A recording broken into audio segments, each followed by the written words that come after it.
Firman Tuhan di dalam Filipi 4 ayat 6 berkata, "Janganlah hendaknya kamu khawatir tentang apapun juga, tetapi nyatakanlah dalam segala hal keinginanmu kepada Allah, dalam doa dan permohonan dengan ucapan syukur." Penyebaran coronavirus dan beritanya secara global sepertinya diikuti dengan penyebaran kekhawatiran, bahkan ketakutan di hati banyak orang.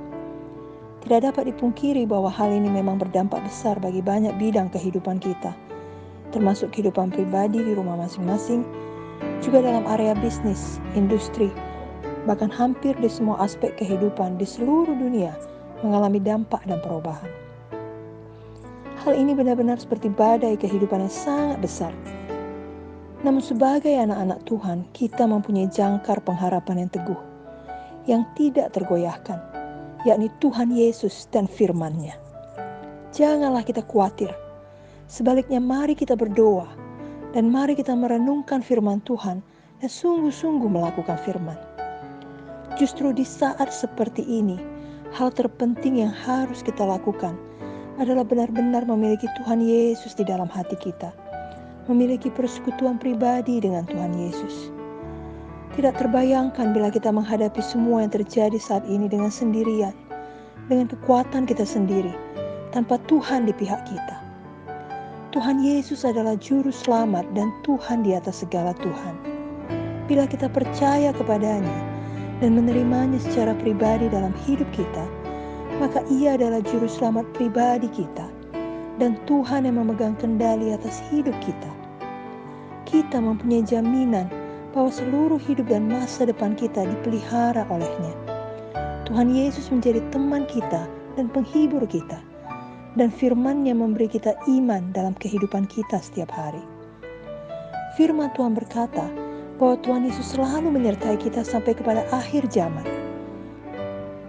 Itu sebabnya di tengah semua situasi virus corona dan semua dampak yang terjadi yang turut mempengaruhi hidup kita, kita dapat berkata dengan yakin, Tuhan Yesus adalah penolongku, aku tidak akan takut.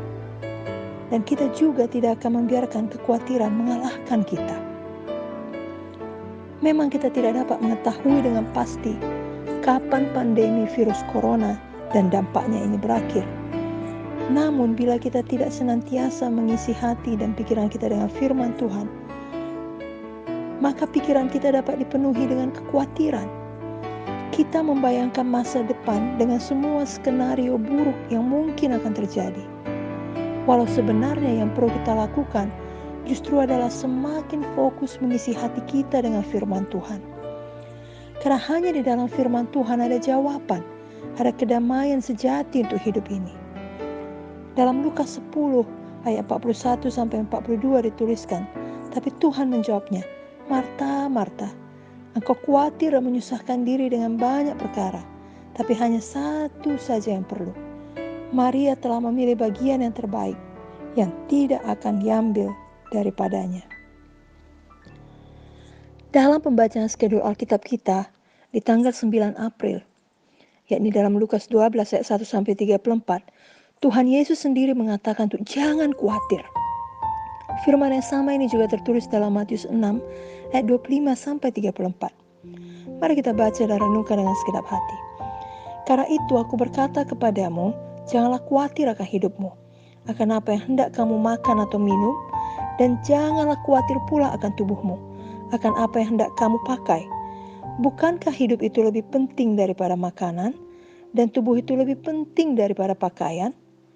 Pandanglah burung-burung di langit, yang tidak menabur dan tidak menuai, dan tidak mengumpulkan bekal dalam lumbung, namun diberi makan oleh Bapamu yang di sorga. Bukankah kamu jauh melebihi burung-burung itu?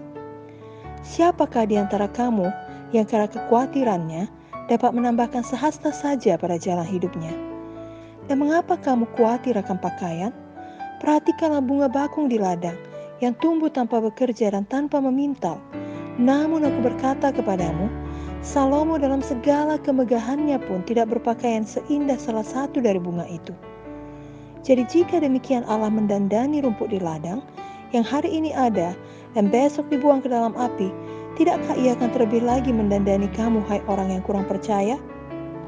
Sebab itu, Janganlah kamu khawatir dan berkata, apakah yang akan kami makan? Apakah yang akan kami minum? Apakah yang akan kami pakai? Semua itu dicari bangsa-bangsa yang tidak mengenal Allah. Akan tetapi Bapamu yang di sorga tahu bahwa kamu memerlukan semuanya itu. Tapi carilah dahulu kerajaan Allah dan kebenarannya, maka semuanya akan ditambahkan kepadamu.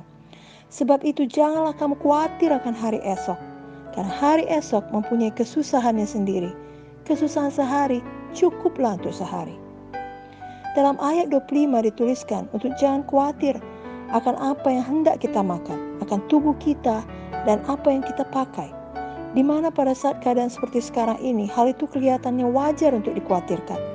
Namun firman Tuhan mengajarkan bahwa Tuhan yang telah memberikan kita hidup, Tuhan yang menciptakan tubuh kita dan menaruh nafas kehidupan, itu hal yang sangat ajaib. Dan bila demikian, Tuhan juga sanggup menyediakan makanan bagi kita selama kita hidup. Bila kita percaya Tuhan telah menciptakan kita, maka kita juga percaya Tuhan sanggup memelihara kita. Dalam ayat 26 firman Tuhan menerangkan bahwa Tuhan yang memelihara burung-burung, dan Tuhan juga yang memelihara kita umatnya yang jauh melebihi burung-burung tersebut. Matius 10 ayat 29-31 menuliskan, bukankah burung pipit dijual 2 ekor seduit? Namun seekor pun daripadanya tidak akan jatuh ke bumi di luar kehendak Bapamu. Dan kamu, rambut kepalamu pun terhitung semuanya. Sebab itu janganlah kamu takut, karena kamu lebih berharga daripada banyak burung pipit. Seorang hamba Tuhan pernah berkata bahwa Tuhan bukan hanya tahu jumlah rambut di kepala kita, tapi ketika ada rambut yang jatuh, Tuhan tahu helai mana yang jatuh tersebut. Biar hari ini iman kita diteguhkan, bahwa jika burung pipit pun dipelihara Tuhan, apalagi kita anak-anaknya. Dalam ayat 27, firman Tuhan mengajarkan bahwa kekhawatiran tidak ada gunanya. Hidup kita tidak akan bertambah baik atau umur kita tidak akan bertambah panjang dengan khawatir. Itu sebabnya, mari kita membuat pilihan sejak hari ini untuk tidak mau dikalahkan oleh kekhawatiran, tidak menyerah pada kekhawatiran, tidak membiarkan kekhawatiran akan masa depan menguasai pikiran kita. Kekhawatiran itu tidak akan menghasilkan apa-apa, selain membuat keadaan rohani kita bertambah buruk. Kita yang membuat pilihan tersebut. Roh Kudus dan firman Tuhan yang ada di dalam kita menyanggupkan kita memilih untuk tidak khawatir. Di dalam ayat 28-30 dituliskan bahwa Tuhan mendandani rumput yang akan dibuang dalam api. Terlebih lagi Tuhan mendandani, memelihara kita. Tuhan Yesus telah mati, berkorban menyerahkan nyawanya bagi kita di kayu salib. Bahkan pada tanggal 10 April esok hari kita akan memperingati kematian Tuhan Yesus. Nah, hari Minggu ini kita memperingati kebangkitannya. Ini adalah Minggu Paskah, di mana kita diingatkan akan pengorbanan Tuhan Yesus yang besar bagi kita semua. Ia turun dari sorga ke dunia untuk kita. Ia menderita dan mati untuk menebus dosa kita. Betapa besar kasih-Nya bagi kita semua. Dan bila Tuhan memelihara rumput, betapa lagi Tuhan pasti memelihara kita. Janganlah kita khawatir. Janganlah kita bimbang akan kasih-Nya, akan pemeliharaannya. Janganlah kita mendua hati. Setengah hati kita berkata kita percaya akan kasih Tuhan, tapi setengah hati lagi kita mau untuk tetap khawatir. Buku Yakobus 1 ayat 8 berkata bahwa orang yang mendua hati tidak akan tenang di dalam hidupnya. Oh, biarlah kita tenang di dalam Tuhan Yesus yang mengasihi kita. Kita tidak khawatir karena kita percaya sungguh-sungguh akan kasih Tuhan dan pemeliharaannya bagi kita. Mazmur 6 ayat 2-3 berkata, hanya dekat Allah saja aku tenang, daripadanya lah keselamatanku. Hanya Dialah gunung batuku dan keselamatanku, kota bentengku, aku tidak akan goyah. Dalam ayat 31-32, kita diajari untuk selalu mengingat siapakah kita. Yakni kita adalah anak Tuhan yang percaya pada Tuhan, bukan orang-orang yang tidak percaya atau belum percaya. Mereka tidak mengenal Tuhan sebagai Bapa mereka, tapi kita mengenal Tuhan sebagai Bapa kita yang baik. Janganlah kita mengeraskan hati dan tetap memilih untuk khawatir, karena bila demikian, kita berbuat seolah-olah kita adalah yatim piatu yang tidak memiliki Bapa yang memelihara kita. Padahal kebenarannya adalah Bapa di sorga adalah Bapa kita yang baik, yang selalu memelihara kita. Kita selalu dapat berdoa kepada Bapa setiap waktu di dalam nama Yesus, dengan jaminan doa kita didengar dan dijawab oleh-Nya. Tuhan akan membuka jalan bagi kita di mana kelihatannya tidak ada jalan. Sebabnya mari kita jangan khawatir, melainkan mari kita berdoa, mari kita beriman. Sebenarnya situasi dengan adanya pandemi virus corona ini dapat menyingkapkan suasana hati kita yang sebenarnya. Bila hal ini membuat kita semakin dekat dengan Tuhan, itu berarti memang hati kita selama ini mencari Tuhan. Namun bila kita justru semakin menjauh, itu menunjukkan bahwa selama ini kita tidak mempedulikan Tuhan. Apa yang ada dalam hati kita sudah ada di sana jauh sebelum situasi ancaman virus corona ini menjadi pandemi global. Namun saat ini kita semua dapat membuat pilihan yang benar. Mari kita semua mendekat kepada Tuhan Yesus. Dalam Matius 6 ayat 33, firman Tuhan jelas mengatakan, hal terpenting yang perlu kita lakukan saat ini adalah menyerahkan seluruh hidup kita sepenuhnya kepada Tuhan Yesus. Jika kita baca sekali lagi, Matius 6 ayat 33 berkata, tetapi carilah dahulu kerajaan Allah dan kebenarannya, maka semuanya itu akan ditambahkan kepadamu. Jadi mari mencari dahulu kerajaan Allah, bukan mengkhawatirkan pakaian, makanan, dan lain-lain. Benar bahwa salah satu dampak terbesar dari situasi ini adalah hal materi atau ekonomi. Namun kita dapat memilih untuk tetap tidak khawatir akan hal itu, melainkan tetap mengutamakan Tuhan.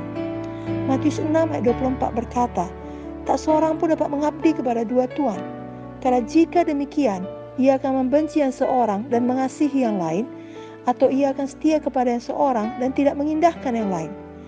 Kamu tidak dapat mengabdi kepada Allah dan kepada Mammon.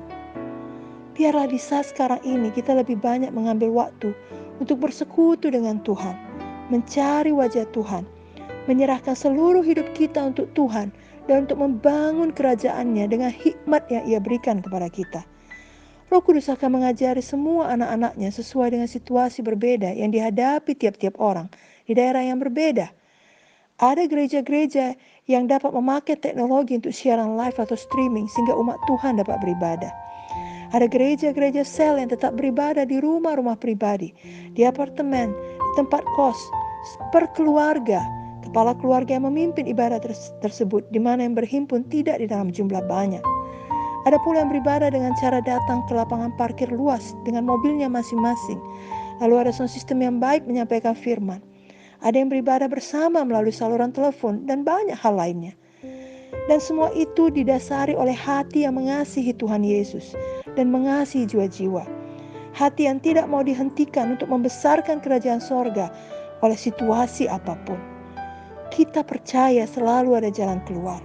Dan Roh Kudus akan mengajari kita hari demi hari. Firman Tuhan mengatakan untuk tidak khawatir. Tapi bukan berarti kita berhenti bekerja bagi Tuhan atau mengurangi komitmen kita hidup bagi kerajaan sorga. Justru kita semakin fokus hidup bagi Tuhan Yesus dan membesarkan kerajaan sorga. Kita perlu membuat perencanaan apa yang dapat kita lakukan di saat seperti ini, di tengah situasi yang kita hadapi dan kita lakukan dengan segenap hati. Kita tidak mau dikalahkan dan menyerah, mengikuti arus kekhawatiran, namun kita memohon hikmat Tuhan dan Tuhan pasti memberikannya. Kita tidak lagi khawatir untuk diri kita, tapi kita mencari dahulu kerajaan sorga dan kebenarannya tiap-tiap hari. Dalam ayat yang ke-34, firman Tuhan mengajarkan kita untuk hidup dari sehari ke sehari. Tiap hari mempunyai kesusahannya sendiri. Kita hidup dari iman kepada iman tiap-tiap hari. Betapa baiknya Tuhan, Ia sudah mengatur hidup kita sehari demi sehari. Dan Tuhan memberikan kasih karunia-Nya baru setiap hari. Seperti ayat di awal tadi, Filipi 4 ayat 6. Janganlah kita khawatir, tapi mari kita berdoa. Mari kita berdoa tiap-tiap hari. Banyak orang meminta doa bagi orang lain, walau itu hal yang baik. Namun yang terbaik adalah kita masing-masing dapat langsung berdoa kepada Tuhan. Jika kekhawatiran menyerang, bawalah hal yang kita khawatirkan itu kepada Tuhan. Seorang hamba Tuhan pernah berkata, daftarkan kekhawatiranmu dan ganti itu menjadi daftar doamu. Lalu doakan sungguh-sungguh dengan iman. Maka kau akan melihat kuasa Tuhan bekerja menjawab doamu, sehingga akhirnya daftar itu menjadi daftar kesaksian yang luar biasa. Amin. Saat kita berdoa, kita dapat mendengar suara Tuhan, pimpinan Tuhan dalam hidup kita, hal-hal yang perlu kita ubah, hal-hal yang perlu kita lakukan dalam hidup kita. Dan kita benar-benar diubahkan setiap hari menjadi lebih seperti Yesus jika kita selalu berdoa. Itulah kebaikan yang terutama di dalam hidup ini, di mana kita diubahkan menjadi seperti Yesus. Roma 8 ayat 28 berkata, kita tahu sekarang bahwa Allah turut bekerja dalam segala sesuatu untuk mendatangkan kebaikan bagi mereka yang mengasihi Dia, yaitu bagi mereka yang terpanggil sesuai dengan rencana Allah. Itu sebabnya dalam pandemi virus COVID-19 sekalipun kita tidak kalah oleh kekhawatiran, tapi kita dapat senantiasa hidup bersukacita di dalam Tuhan dan melihat kebaikan Tuhan. Mazmur 34 ayat 9 berkata, kecaplah dan lihatlah betapa baiknya Tuhan itu. Berbahagialah orang yang berlindung padanya. Amin, amin, dan amin.